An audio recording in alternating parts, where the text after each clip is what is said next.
Thank you and welcome everybody.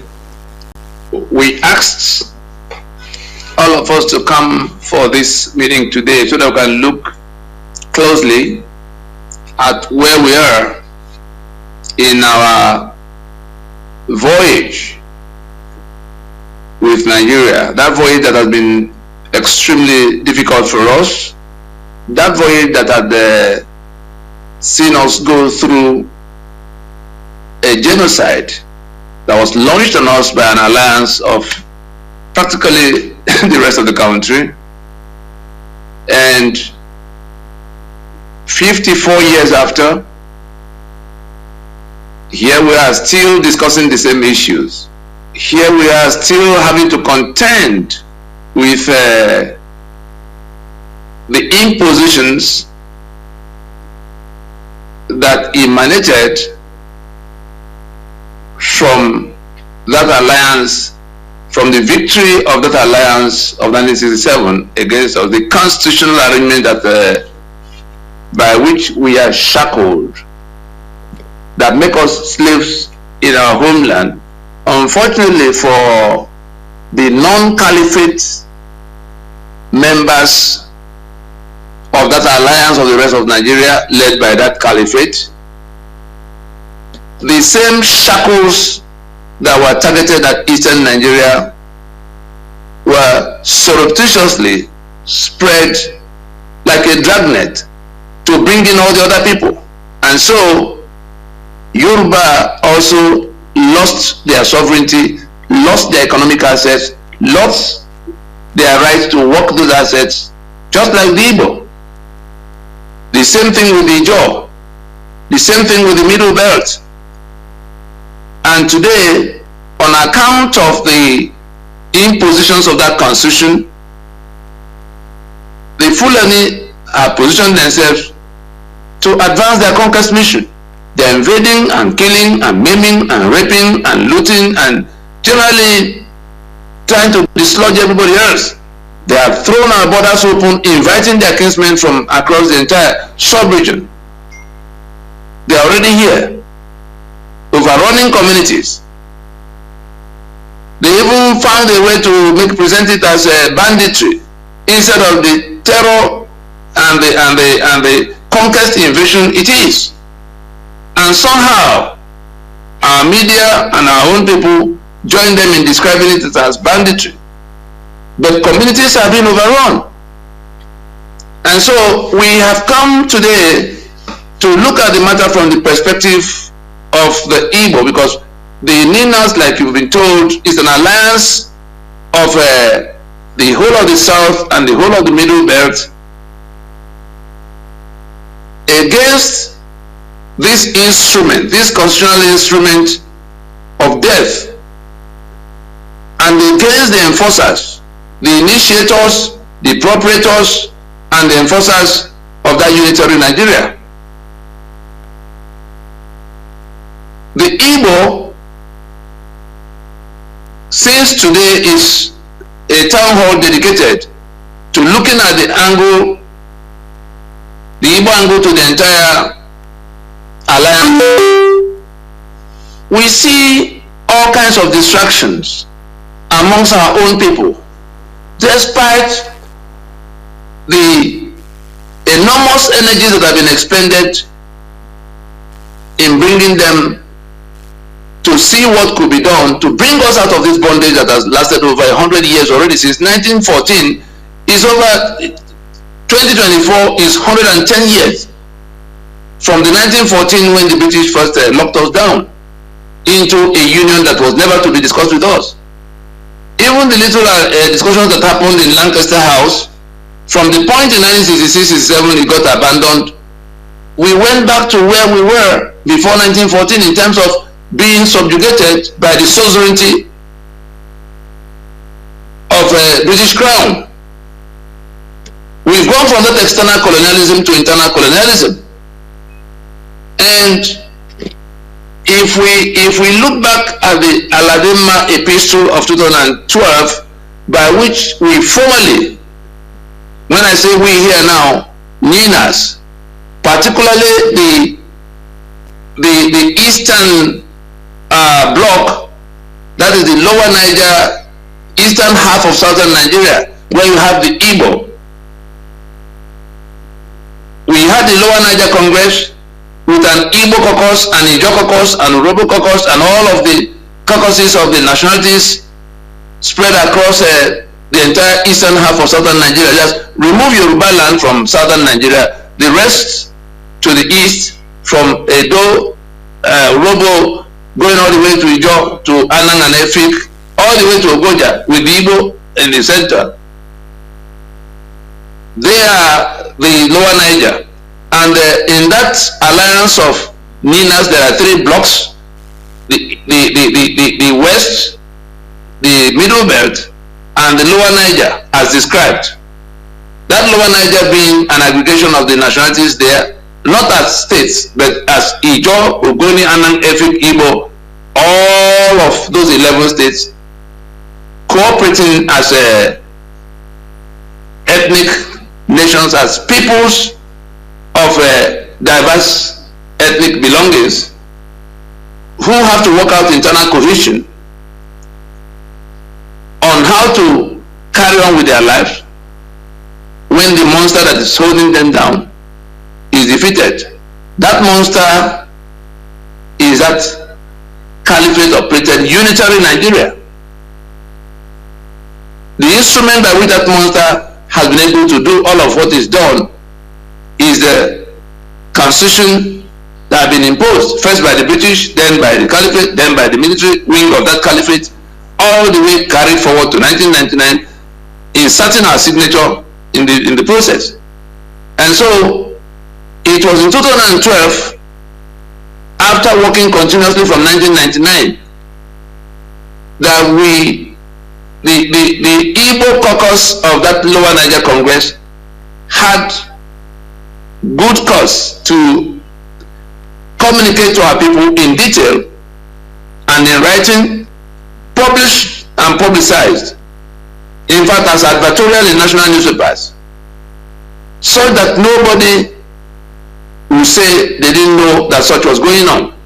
In the first 12 years, we had to operate below the radar, we had to, like a submarine, because the enemy we were dealing with was such that if you didn't go that way, you're going to have problems. There was the British there was the Sokoto Caliphate there was the Abuja that was sitting there was our own politicians, the willing tools, the ones from our fold, who, for whatever reason, say, oh, it's one Nigeria. That one Nigeria is a unitary Nigeria. That one Nigeria is the Nigeria owned by the Fulani and controlled by the Fulani. At times, through their front, the alliance of 1967 that now includes some renegade elements from the southwest and even the coastal east, and some of our own Igbo people, because there were people who were with them, there were Igbo people who were with that enemy in cause of even the war.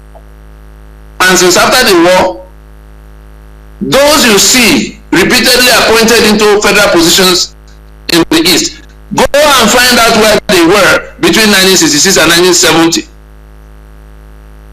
so that you could see the reason Nigeria is coming back to them time after time to appoint them, to award them all kinds of benefits. It's because they have always chosen to work for that enemy against their own people. And so, having identified who this enemy is in all its disguises, whether it's acting directly or indirectly through the front of the 1967 alliance that involves other people, operating as federal government at the time the federation that brought all of us together had collapsed. Since 1966, we went to Aburi to try to fix it. They came back, abandoned it, and started killing people. And Yakubu Gowon is still going about boasting about how he killed 3.5 million people, starving 2 million children to death. And he's wondering where the blood that is flowing all over his own part of the country is coming from. And so we are here today to revisit so that our own people can reconnect with this discussion of where we go with Nigeria. that Ala-Igbo epistle told us the nature of the problem we had to solve, because we've been through war, we've pleaded, we've quarreled, we've done everything to try to extricate ourselves. We've tried to get back to the Nigeria. The Nigeria is not willing to have us back, is not willing to let us go. And so what the Lower Niger Congress and its allies did was to devise something that was not dependent on that enemy agreeing with us. We decided to build an alliance of the victims of that monster, that's the South and Middle Belt, and to target the instrument by which that enemy has held everybody down. And so it began, like we saw in that Ala-Igbo epistle, it began as a search for the solution to the Igbo problem, the Igbo question in Nigeria that had been there for so long. There was a part of it that was there before 1914. The British had, a very difficult time trying to conquer the Igbo. So by the time they eventually broke through, when they broke the backbone of the resistance that had been waged, they made special arrangements of how to tie the Igbo down leg and hand inside that Nigerian Union. That was before 1914. All through from that 1914 to what we saw in 1960, the British always made sure that the Igbo was kept in check. And then, having groomed all the others, they kept pushing the Igbo further and further, downward, to be sure that they are locked down. And so how were you going to get them out of that if you didn't find something that would break the hand of that big enemy? And so we targeted that constitution because it was by the instrumentality of that constitution that they could do most of what they were doing. And since it was that constitution that had to be taken down, we could not have gone about it considering the geography of our own space. We are surrounded 360 degrees by people who have been trained to hate, trained to impede, trained to sabotage, trained to suspect. And so we say, okay, what is it we can take to them that will become, that will bring them to also join in what we have to do, so that nobody is isolated, because everybody has tried alone to try to get out of this prison they call Nigeria. The Yorubas found themselves right at the point of independence, having to struggle. Left with them, they would have left the Union as at the time when the independence election led to Awolowo being tried and imprisoned, and the constitution of Western region being suspended in May of 1962. That was when the sovereignty of the Yoruba was taken by that caliphate. And then one thing led to the other, law and order broke down in Western region. The patriotic young officers young military officers decided to come into the arena to rearrange it and to bring back the Awolowo from the prison they had dumped him in.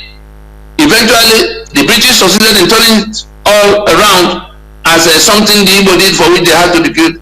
Long and short of it, it became war. And at the close of proceedings, 3.5 million people dead.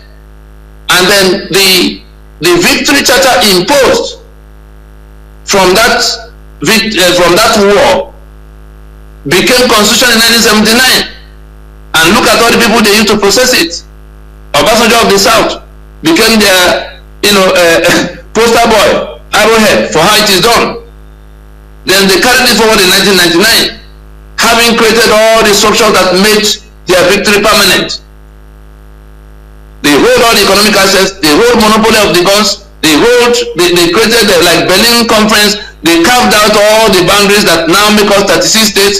They created 7 and 4 government areas that make us a voiceless minority, despite our clear physical majority in the place of contribution. Our people are all over the place, all over the world, quite apart from being all over the countries.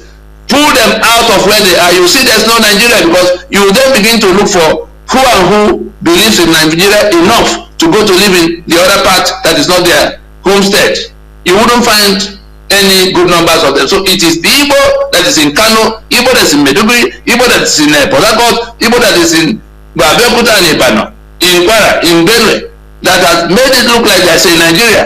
If for any reason they pull back for a moment, you will then discover that everybody is sitting back in their places only for a few adventurous persons or people who went to work for Shell or Mobil in Port Harcourt or Bonny from the Yoruba side, or the Fulani that are jumping all over the place looking for where to loot.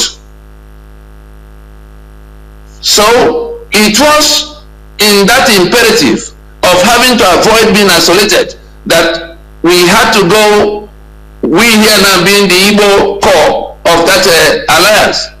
We went to our neighbors in the immediate neighborhood of Ijo, Anang, Efik, Ogoni, all the way to Edo, to tell them, look, this same enemy that is tormenting you, that has seized your assets, that is killing you, in order to take your assets permanently, have been upon us. You saw how it went down the other time. They began to listen, and we found common ground to say, as Lower Niger, that is the eastern half of southern Nigeria, because if in the nature of what we were planning to do, that constitution going down, it was always clear to us, for those who are asking, what is it that Minas is saying? What was it that Lower Niger Congress was doing? Particularly the ones who are talking Biafra. In targeting that constitution, we were determined to end the union of master and servant that had been upon us since 1914, particularly as reinforced in 1999. It was clear to us that if that constitution went down, the union anchored on it is out. And the only thing that can follow is a recommitment by referendum, so that whatever will follow will be our own decision in self-determination, unfettered self-determination. If therefore there are people who want Sharia in their own space and feudalism in their own space, it will be for us to decide whether we want to carry on in a union with them, like Ala-Igbo had said all the while, that there are two questions we must answer now: whether we want to carry on in this union, and if yes, on what terms. That yes can only come from the referendum of the Yoruba to say, having considered all things, we want to carry on. Will come from the Ijo saying, having considered all things, we want to carry on. It is in that kind of discussion that they will now decide, what the terms will be, starting with the formations. Are we going to continue as 36 states that were created by brigandage? Are we going to accommodate the local government areas in the constitution in the manner in which we have to finance them every month, knowing that they were created as a revenue-sucking outlets? In the place of representation, we all become minority. In the place of resource allocation, we become minority. Just because some people are manipulating everything, aided by the British that is still sharing with them the proceeds of their crime, because Nigeria is a criminal enterprise. They are still selling 3 million barrels of crude oil in the name of all of us as federal government. Back to how we proceeded. It was in getting our neighbors in the immediate Lower Niger into that prospective Lower Niger Federation with a map of 1885, ethno-linguistic map that delineated everybody for their land. We went over to the Yoruba, got them to sit down to see too that they are not going to be spared by this enemy. They saw what had happened to Awolowo, both in the independence election and the one of 1979. He went to court on the two occasions. The results that prevailed, we saw how they came to 12 to 3rd. The results that eventually prevailed, nothing to do with the reality of what happened. Then Abiola happened in 93, going all the way to losing his life just because he won an election. So people from our part were not to preside over this estate of Uthman Danfodio. As it is for the Igbo, so it is for the Ijo. That was what happened to Jonathan. So it is for Abiola. Do we need to talk about the Middle Belt and what has happened to them from that caliphate? Or the Niger Delta from what we saw of Jonathan and the ones they had to kill for saying no? And so we managed to get everybody to see, and that alliance then took off acting together. We got everybody to go to solemn assemblies, to say it by themselves that they reject this bad arrangement. They reject this union of master and servant. They reject, the unitary constitutional order imposed by the brigandage of a small section of the country that are not even indigenous. They are still coming in as we speak. Some of them are now comfortable enough to tell us that they belong here, even if they are Mauritania. You saw Akim Baba Ahmed, they're talking nonsense the other time. They actually boast of being able to come here. We saw the governor of Bauchi saying that all of them belong here. So they own this place before you in their own imagination. And so we have a clear step-by-step mechanism. It was a 20-year plan of how to build this alliance against our tormentors, our aggressors, and the alliance against the instrument of that aggressor. That is that constitutional arrangement imposed by a combination of guile and brute force.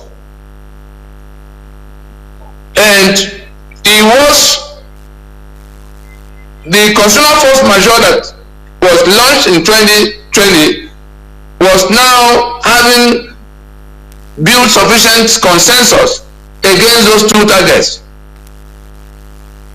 the enemy and its chief instrument. Was now a matter of enforcement, because we have become a majority.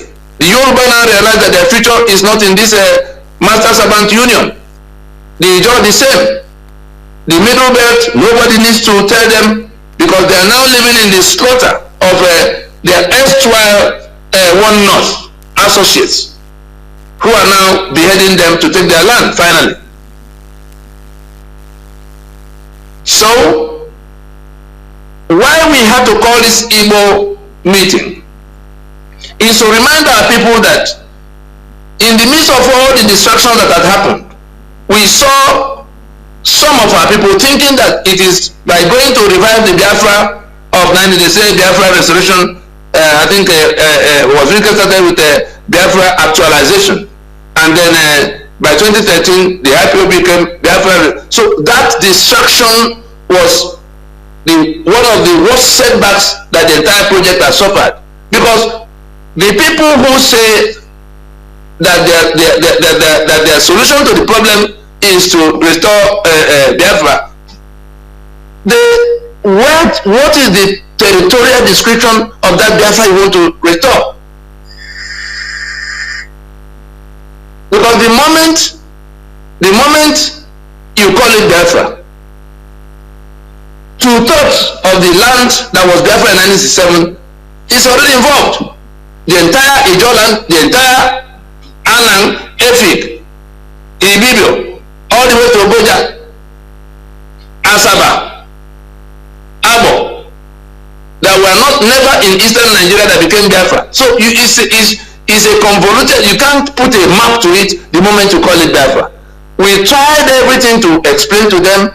Their noise was much, and at that time, if we had started if we were to answer them the way their actions dictated, the enemy would have been the one to come to separate the fight amongst us. So eventually we just left them to their own devices and faced the balance of what we had to do in other places. Having succeeded, we were on ground in Aba and Onitsha and Abakaliki and Port Harcourt, everywhere. Before that 2013, we had offices on ground, and in the days ahead, when it will be safe enough, we will have the videos of what we were doing before IPO became in 2013 to destroy that work. Because in what they began to do, the alliances were built that were central to our success were now being destroyed and desiccated.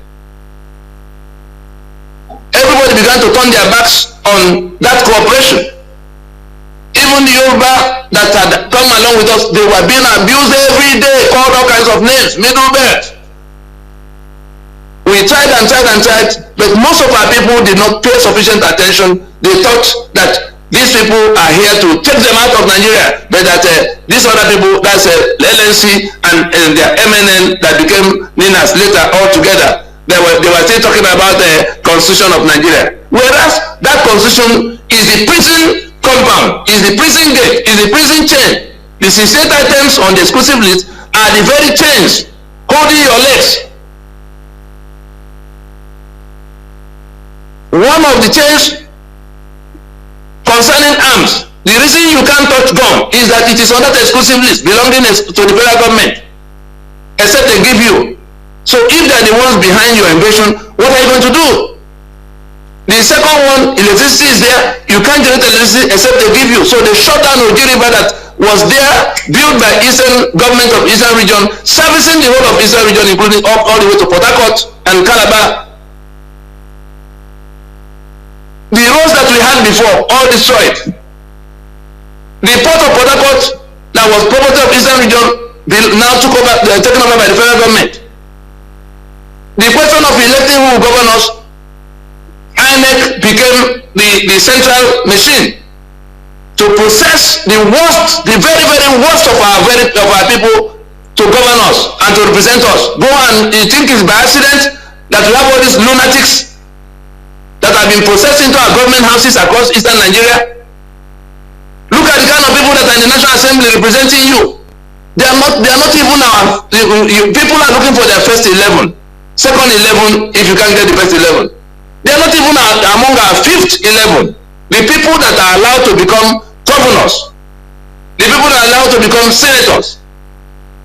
And so these are the things that we were trying to explain to our people, that unless we go after that monster, the life of that monster that is holding us down, and we have identified the instrument by which that monster is operating, the noise of Biafra deflected the attention of our people. Some of them then began to think, okay, if we can get out Igbo presidency, it became another distraction. No matter what you try to tell them, they say no. Others have taken, every Ohanese will go and every day they're on TV. Igbo this, Igbo that. It's our turn. Other people have done. All the other geopolitical zones. It's only we. Blah, blah, blah, blah, blah, blah, blah. As if any one of them became president, it will change these chains that are holding us down. The taxes will still be there. The seven and seven will still be there. The president is not able to remove it or add from the constitution or to the constitution. The 68 items of exclusive list will still be there. The president is not able to do anything about it. But our people were distracted that if only one of them, because they were not thinking of the salvation of the people. They were thinking of their own turn to go and make money, to go and make fame. Look at the outcome. Thank goodness, eventually they had a chance. Peter Obi turned up, and all of those who were chasing Biafra forgot that they needed to leave Nigeria. They now had to be president of Nigeria. He got the votes, but the same thing we told them from long time ago, that was reason we needed to move away from this constitution, swallow that mandate, killing quite a number of them. The time hasn't come to show the numbers that were killed in that election of 2023. Their buildings were being pulled down. 15 markets were burnt in Lagos. 15 markets. 15 places where Igbos more or less converge in such numbers to trade were set on fire. Abuja, the same thing. They were burning and pushing down their buildings. And so it has dawned on them now that we can see where the Biafra gambit has ended. We can also see where the Igbo presidency gambit has ended. Maybe they chose to learn the hard way. We hope they've learned, so that they can turn around, put aside all of the distraction, all of the ignorance, because the ignorance is the worst setback. The ignorance that drives those choices they've been making. That you want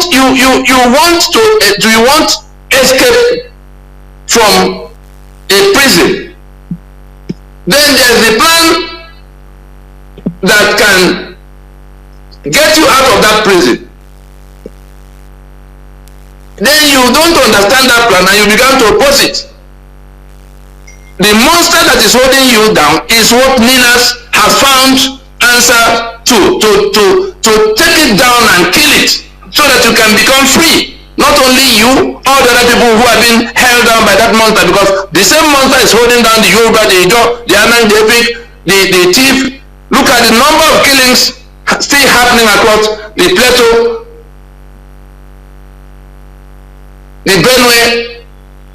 In Yoruba land, their kings are being beheaded, even when there's a Yoruba president. Doesn't that tell us something? That the matter is beyond the question of who goes to government house. And so we have succeeded in what we set out to do. It proved more difficult because our people didn't listen. But we are hoping now that all those distractions out of the way, we are now heading to where the victory we have scored, because we have succeeded in taking the life of that constitution. And that is the end of the union. I'm sure many of us heard one Benjamin Kalu that says Deputy Speaker of National Assembly talking about how he's going to write another constitution and give to us in 24 months' time. Illiterate suggestion. I don't know where they bring them from. I don't know how they process them to send them to represent, disgracing us on the global stage. Who told Benjamin Kalu that it is National Assembly that will make constitution? Do they have constituent powers to make constitution? Those are the kind of things we have been seeing. The other time it was Ike Kwemadu, Deputy Senate President, presiding over a constitution, endless constitution amendment. We are saying we have not made a constitution, and you are going to amend. How do you amend an instrument of fraud? Something that was not done, and they say we did, and it has been the basis and the source of our misery. And so where we are now is that quietly we have connected with the victims of this madness sufficiently to arrive at the point where we will enforce our victory. The mere fact that the National Assembly is now talking about giving us a new constitution is an admission of the fact that the old constitution is dead. Otherwise, they've been amending since 24 years. Why is it not amendment now? They say they want to give new constitution. Unfortunately for them, the constituent powers required to make constitution does not reside in the National Assembly. It resides exclusively in the constituent peoples of Nigeria. Only the Yoruba can commit their land and their people into a union. And where we are now is that with the defeat of that constitution, the union anchored on it is at an end. Anybody who doesn't understand it might become a victim of it. It's not academic talk. Whether you are a professor of law or senior advocate, you can see all the kinds of nonsense they've been preaching. You saw this Abakoba lecturing them in Abuja in December at Akpabio's colloquium, with Tinubu taking note, present, that they can somehow find the section 41 of the Constitution of 99 to draw the power to go and write another constitution. Why did we reject 1999 constitution? Was it not because we didn't make it? Were the members of National Assembly elected to go and make constitution? Is it not lawmaking they were elected to do? Who taught all of them, the lawyers among them, the illiterate lawyers among them, who taught them that the sovereignty of the people is now in their hand to go and make constitution for the people? And so where we are is that Igbo has to understand, knowing anyị ga-eme wee kpọpụta onwe anyị n'ọnọdụ ohu anyị nọ, ka eji gbakeriwa na gbaa mbọ a niile wee merụta ebe e merụtara ya. And if you go to that Ala-Igbo, you will see that for Ojukwu that found himself leading a war of self-preservation on this same subject, to come into it, it was because he saw something that would liberate our people. For Sisi Ono to come into it, it was because he saw something that would liberate our people. Ndubisi Kanu to come into it, it was because he saw something that would liberate our people. Chinua Achebe tried to get our people to come to listen quietly in the US. 2012, Peter Obi was governor in Anambra at the time. He came to Orlando, Florida, where that meeting was supposed to be. Again, just out of, as if under some kind of demonic possession, demonic oppression, they broke that presentation, this same Ala-Igbo that we're discussing today. 2012, clansmen, Achuzie was in it. Everybody that you could point at as those who sacrificed everything. Then suddenly we are not able to find any one of the ones who are loafing around presenting themselves now as the Igbo leader. These are made in Nigeria Igbo leaders. And I will request somebody, I'm sure you are going to be able to do that, so that we can establish the linkage between what Linas is doing now and what Igbo had discussed as what they needed to do in a conclave sometime in August of 2018 or so, when we were now getting close to where we needed to act together. We went back to the Igbo to say, can you see now that the rest of the country have been brought to the same page where you were the morning after Aburi? Can we get back to examining our options and to decide how we want to move? 3-day emergency conclave of the Igbo. All the Igbo organizations, starting with Ohaneze, to Aki Kenga, to Ala-Igbo Development Foundation, to even the ones overseas, the World Igbo Congress, there's the other one, about 12 major Igbo organizations. I forgot to mention him. These are all the Igbo patriots that were part of this. Atowanko chaired that conclave, 3-day conclave in Enugu. All the Igbo organizations, home and abroad, were required to come at the topmost level of representation. You were either the President General and the Secretary. Those were the two, if any organization that could not send the President and Secretary should stay away. That was what the requirement was.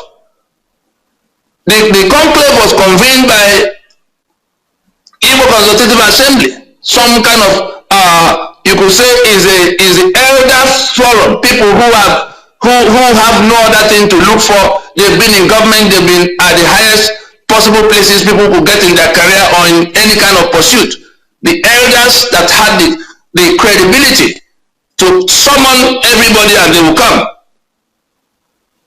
That conclave put everything on the table, and decisions were reached after considering all the options. Many were thinking, well, since we couldn't break out of Nigeria when we tried, why don't we work our way to being comfortable in that Nigeria by getting to some level of regional autonomy that will enable us to do the things we can do for ourselves? That was one thought. And the other thought was, look, these people have gone so far in what they're doing that there's no point. The ones who wanted to leave outright exit. But both camps agreed that the Constitution of Nigeria was the main roadblock to whatever else you want to do. And so they both accept that that Constitution must go down. What then do we do? Please, if Ndidi has it handy, can you please read the decision that was taken to the hearing of this House from that conclave of August 2018? Because it was that conclave, the decisions of that conclave, that became what our alliance partners had to adopt in their various spaces when they looked at it to say, oh, if we all can, because we proposed it to them to say, Igbo had gone to lock themselves in at the highest level for 3 days. This is what came out of it. If all of us can go back to our spaces in the alliance territories to examine our options, to see whether we can come to the same page of rejecting that constitution, rejecting further national elections, and insisting on a transition by which we can now rework the basis of our union, or dissolve the union if we can find common ground. Please, if you have it, can you just read out from that document? It's posted here. That document is posted right in this in the notice board of this meeting. But please, indeed, do read out the decisions of the conclave. Okay, Tony, can you give me 5 minutes? Because my network is very poor for the PDF to open. Right. Can you give me 5 minutes? Yeah, because it hasn't opened yet. Well, let's see whether there's somebody else who can click on what you posted and just read out the portion that has to the decision that was taken. Is there anybody who can? Is there anybody here who can click on what is on display right at the top of your screen? Because that's the PDF. If anybody else can open it, let me even start by opening it myself.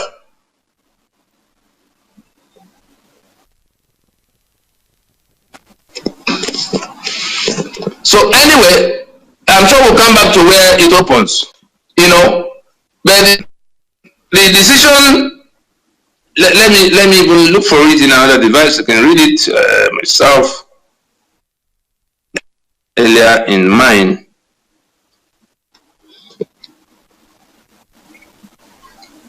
The reason we are going back to that instrument is to let our people know that. Where do you want to be read? Let me see. Accordingly. Where we. Is it accordingly? Let me see where that accordingly is.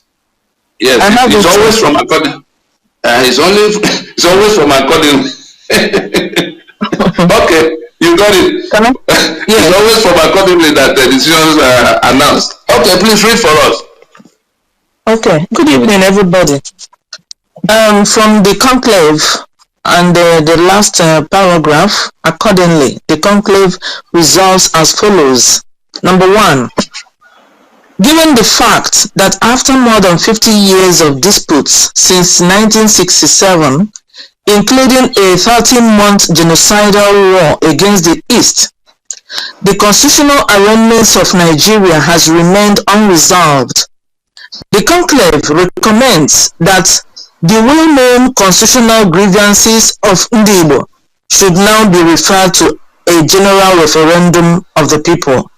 Number 2, guided by the sad experiences of the monumental constitutional disputations in the First Republic between 1962 to 1965, which birthed the 1966 military intervention in Nigeria's political arena and the resultant collapse of the Nigerian Federation, the conclave recommends the deferment of further national elections in 2019 that will be premised upon the rejected 1999 Constitution, and in place of elections, the initiation of an orderly transition process that will take the entrapped nationalities from the present precarious reality of imposition to a stable negotiated future.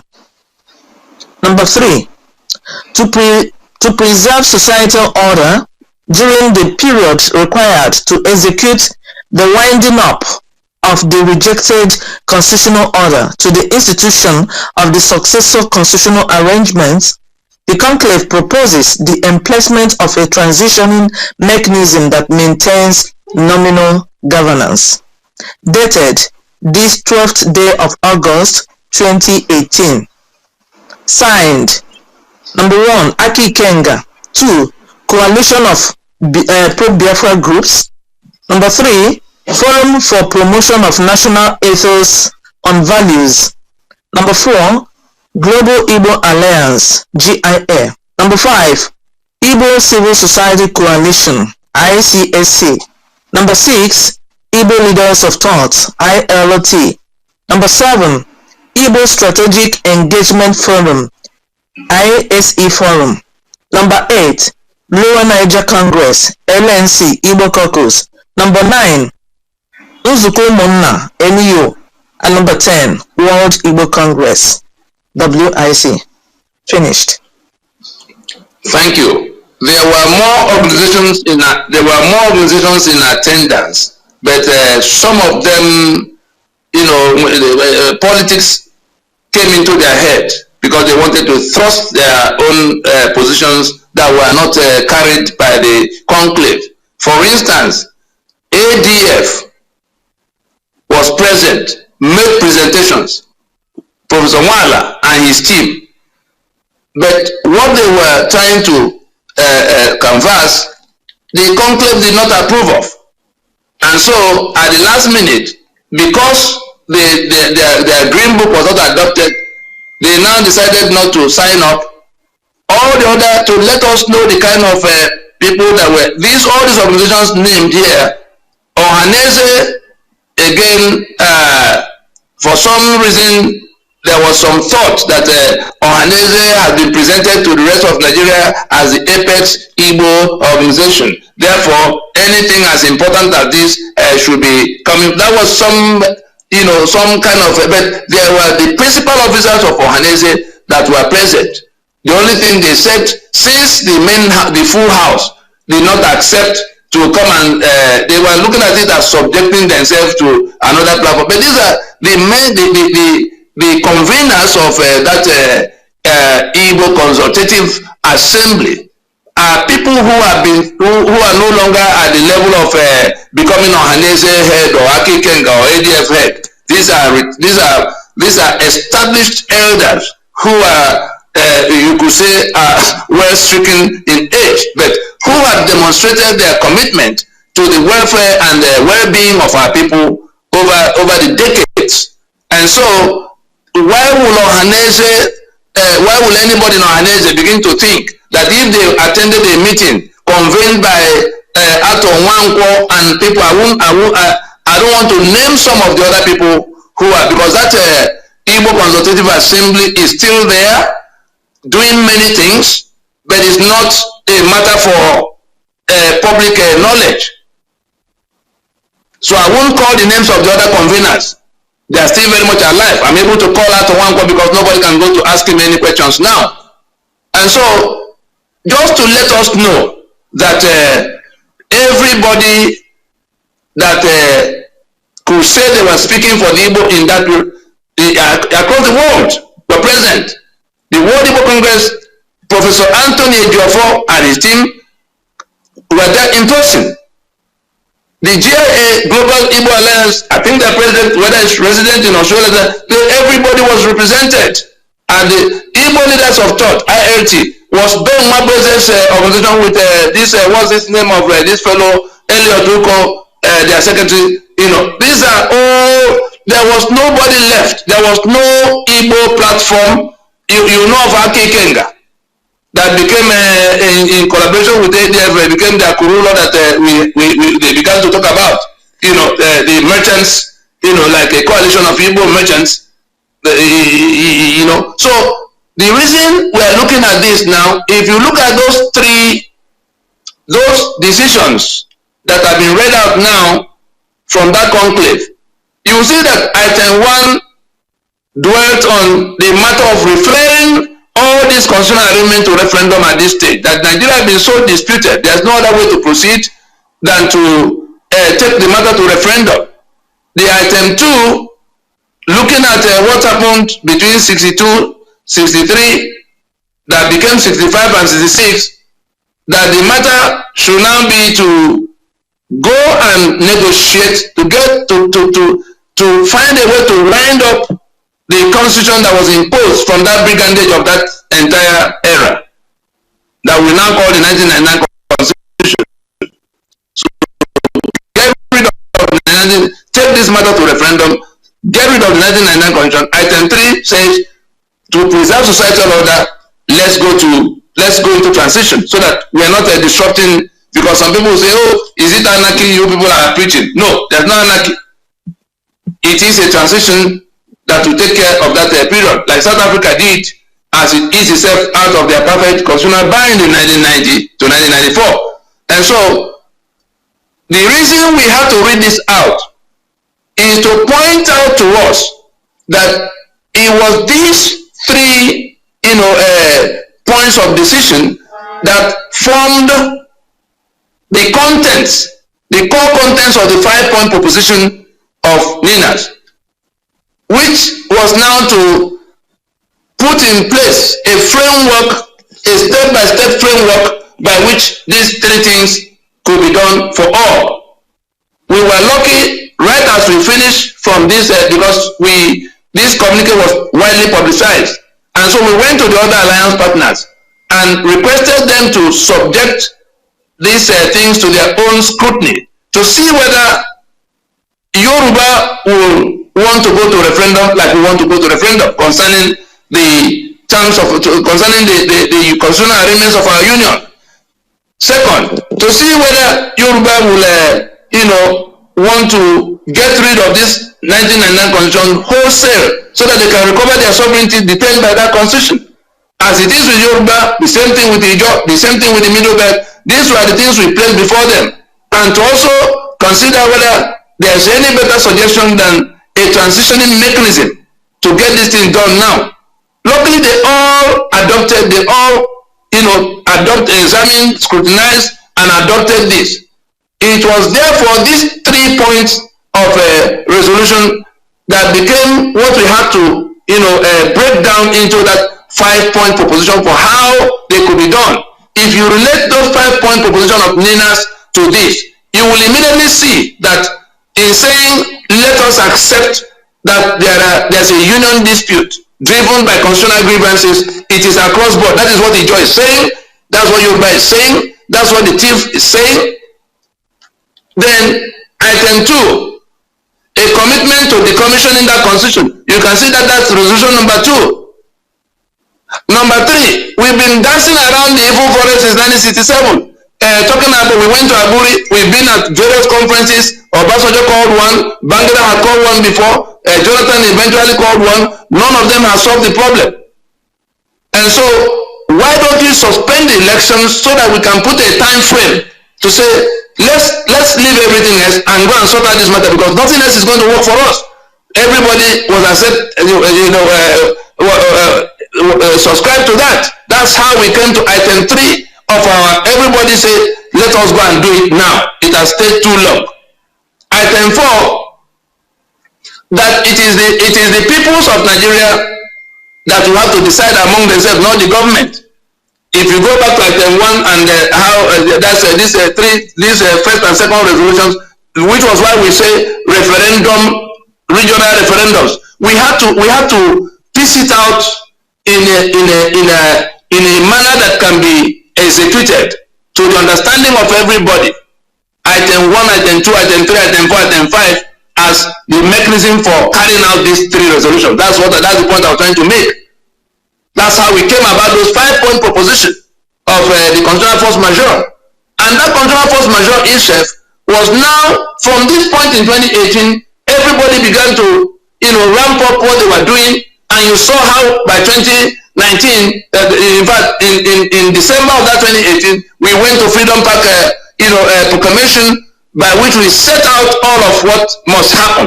They were going to the election of February of 2019. We ignored them. In the period they were going to that election, we were already in the international, because we had now found consensus of what we want to do to implement the alliance, the common ground we have found amongst ourselves.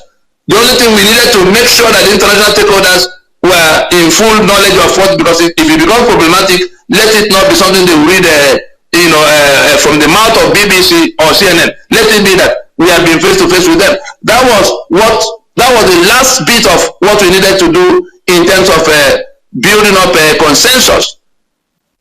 And the alliances that began with our immediate neighborhood, extending to Yoruba and Middle Belt in a wider, network, regional alliances, multi-regional alliances that now became advanced. 3 of us holding hands went to the international, stakeholders between Washington and New York. What I've been discussing in the last 30 minutes is to let us see that the core of what we have succeeded in doing now, to take out that monster and free all its captives, including the Igbo. You can see that we have succeeded now. That constitution is down. The Fulani are crying from pillar to post because everybody now identifies them as the enemy, as the one organizing this crime. The winning tools from our fold, whether they are of the Yoruba or of the coastal east or even the east of southeast, all of them who are holding hands with the enemy, we have now identified them with that constitution that they are enforcing against all of us. We are now accusing them of treason for hijacking our sovereignty by subterfuge, by fraud, putting our signature on a document we didn't make so that they can sit in Abuja and dictate what will happen to all of us, confiscating our economic assets, confiscating our right to work those assets, and rendering us slaves in our homeland across board.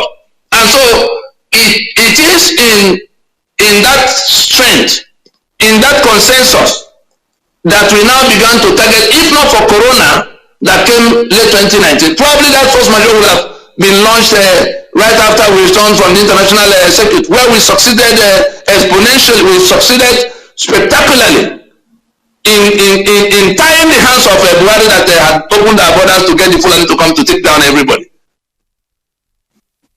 And so these are the linkages we want to establish, so that our people who are chasing after Biafra, phantom Biafra, the Biafra of fraud, the Biafra of killing their people in their communities, the Biafra of destroying businesses that Nigeria has been looking for how to destroy, will reason again and find the discipline to interrogate, to investigate whether what we are saying is a conjecture. So that those who went to do obedient movement amongst the Igbo across the length and breadth of the world will pull back from that lack of knowledge, from that lack of clarity, to examine what was it they wanted from Peter Obi's presidency. Is it not change that can reflect in their lives? How will Peter Obi deliver them that change with this constitution in place? What kind of leadership will he provide that will now remove the effect of 36 states, remove the effect of 68 items of exclusive list, remove the effects of the provisions of that constitution that take away everything that we need to advance anywhere, or to curb corruption that is created and sustained and protected even by that constitution, or the insecurity that comes from arms and ammunition being in the hands of people who are determined to exterminate us. So Peter Obi's presidency will not have cured any of these many maladies. And that Peter Obi began his campaign by saying that the constitution was not the problem. The ones doing Biafra, you could see that in that conclave, the Biafra groups, because they had formed a coalition in that period, all of them were represented. They sent a team that had membership from all of the various Biafra groups. And when they came there, they saw that they didn't quite understand what the problem was that they were trying to solve. They saw that the outcome of what we were doing was the only pathway to that outcome they were looking for. So those who were looking for Biafra, if it was genuine search for liberation, those who were looking for Peter Obi to become president, if it was a genuine search for what will liberate their people from bondage, you could see that the two will find from the outcome that we are generating now from this 24 years process, the two will find that liberation, because that constitution will go down, is gone down. With referendum, the captives will decide where they want to go with their sovereignties, and nobody is isolated to be killed the second time. I think the purpose of this meeting will have been achieved if we take away from this meeting that understanding that what we were looking for in Ukonu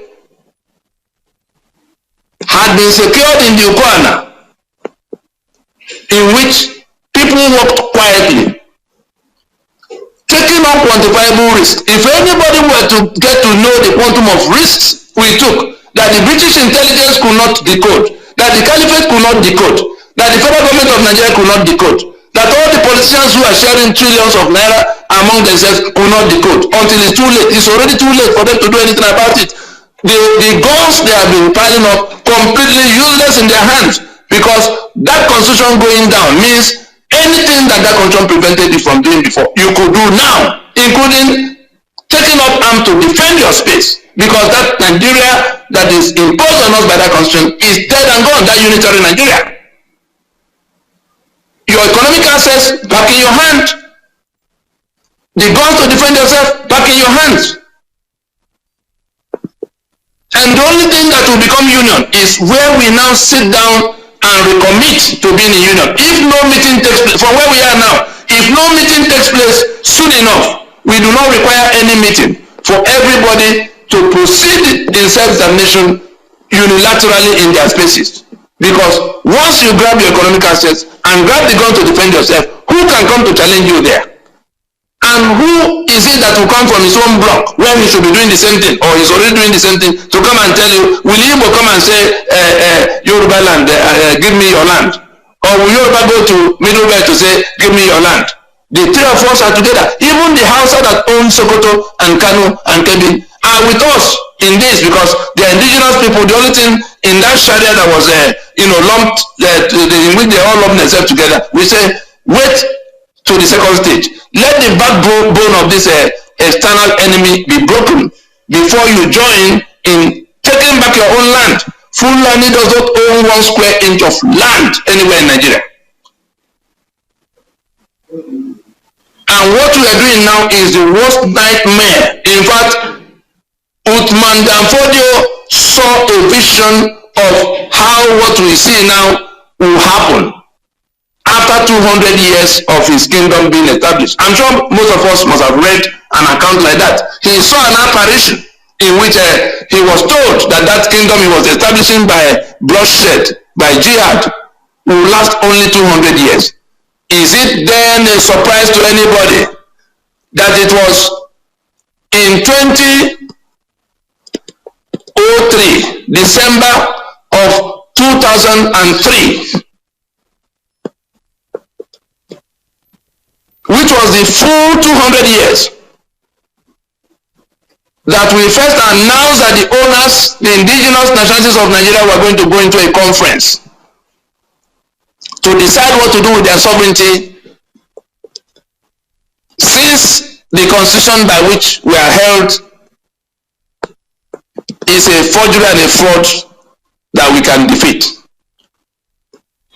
By the time we went to make the announcement in a formal way in 2004, it was, if you remember that the jihad, the arrival of Uthman Danfodio in Gobe, the place you call Sokoto now, was in 1804.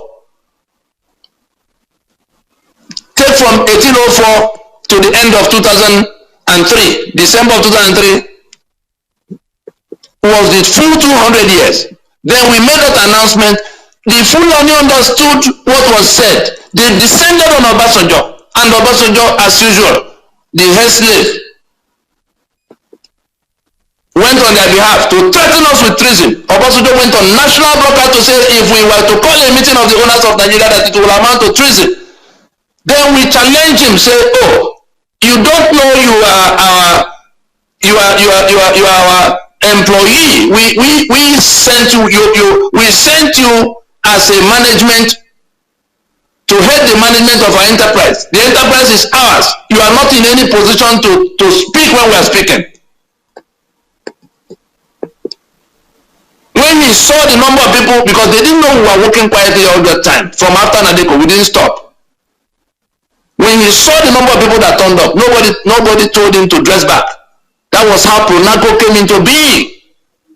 Of course, he tried to truncate Pronaco by calling a conference. He set up a committee in that same 2004. Remember, he set up a committee headed by McCarthy, the governor of the state, for a national conference that will sort out these issues. So that they invited Shoyinka and Enoro to come and join their national conference. Of course, we pulled back. We said, let us see how you can go back to what was done several times that didn't work. The conference collapsed on their head in 3 months, like we told them. Then we resumed our own planning. That was the national conference of 2005. That was how it came. It was because Obasanjo was trying to, to burst the balloon of the flight of Pronaco. So when they collapsed, we resumed successfully. Once it's four delegations, ethnic delegations. Yoruba came as Yoruba, Ijo came as Ijo, Ogoni came as Ogoni. Chief Baron, Fulani, everybody came. Buhari was part of the Fulani delegation. Mission. We sat in plenary in Port Harcourt. We sat in plenary in Lagos. In Lagos, Port Harcourt, severally in Enugu, went to Jos, went to Kano, and came back to conclude in Lagos. We had a draft constitution that would have taken us back to what being a federation, what could have been our constitution if Aburi was not abandoned. That was what came out from Konako. That was why the section of the media reported the Konako conference as Aburi 2. How can we do all of this? And the people for whom we are doing it are busy plunging deeper and deeper into the forest of 1,000 demons under this constitution that rendered their lives unlivable. Because a few politicians will become president or governor or senator to share money. We have accommodated everybody to the maximum. That constitution is dead, is gone. The dismantling process, we have finished with the legitimization. We are now at the phase of decommissioning.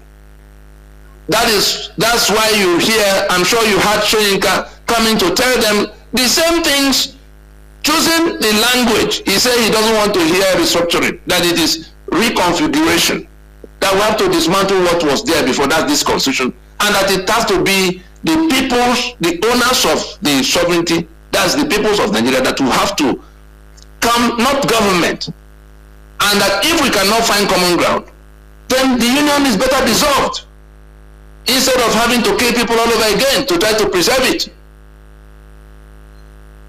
And so, what we set out to do has succeeded. Those who will not listen and brace up, put away their ignorance. You could see what had happened to the Biafra people. It was their dishonesty and the ignorance of those they were deceiving. The merchants, the clear-minded freedom merchants, the Indubisika Nnamdi Kanu and his Simon Eba, and all the criminals that make those broadcasts from overseas places, they are clear-minded criminals.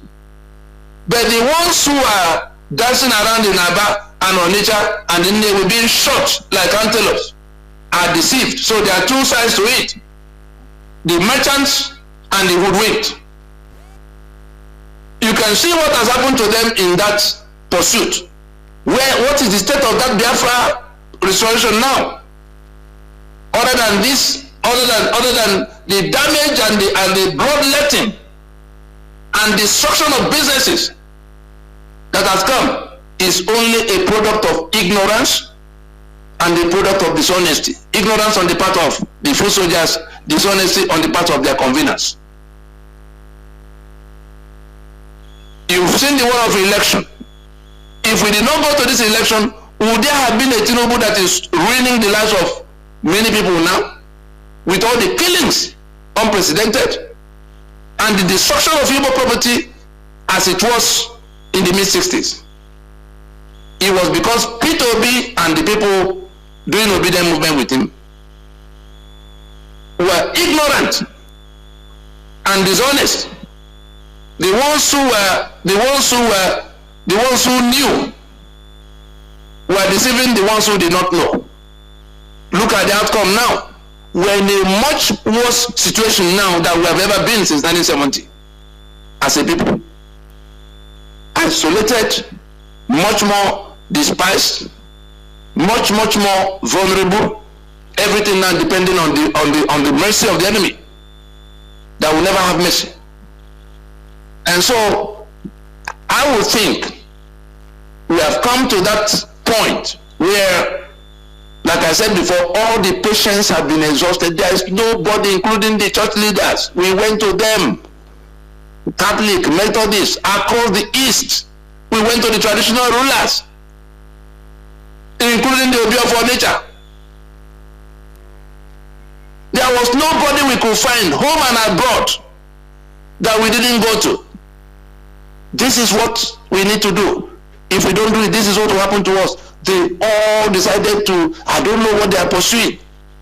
It was between dishonesty, and ignorance on the part of those who may not know. This meeting is like the last call to the Igbo on this subject.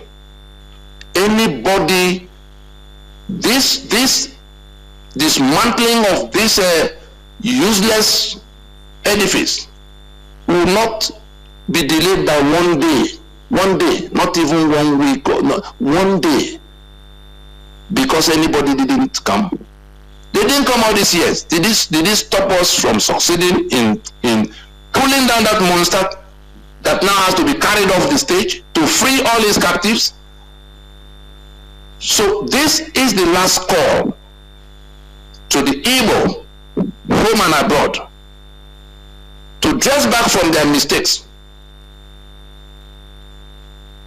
Our future, the Igbo future, is not in phantom Biafra or in one Nigeria. That one Nigeria that Peter Obi had the courage to say he's for one Nigeria. He actually used the word that phrase, one Nigeria. The phrase that was the battle cry in the genocide that was launched against us, that was executed against us, that was the battle cry of the enemy, one Nigeria. That one Nigeria is not the Nigerian Federation that we negotiated. That one Nigeria is the unitary Nigeria as defined by the 1999 Constitution, the unitary Nigeria that belonged to the Caliphate, the unitary Nigeria in which you are a slave in your homeland. That is what one Nigeria means. So all of those who are still talking about one Nigeria because they have some business in Abuja or some estate in Lagos, this is the last call. We will not expend any further energies coming to explain or awaken. We will proceed with what we are doing. But like what we have seen happen to the Biafra pursuers, restorers, and the obedient Igbo presidency gamblers, you will only become collateral damage in that dismantling of that edifice. Like I already said, it's not going to wait one day beyond when it's scheduled to happen. We're only doing this to be able to beat our chest that even up to the last minute, in the midst of all the wrongdoings, that we had the patience to explain one more time. I stop here. Thank you for listening.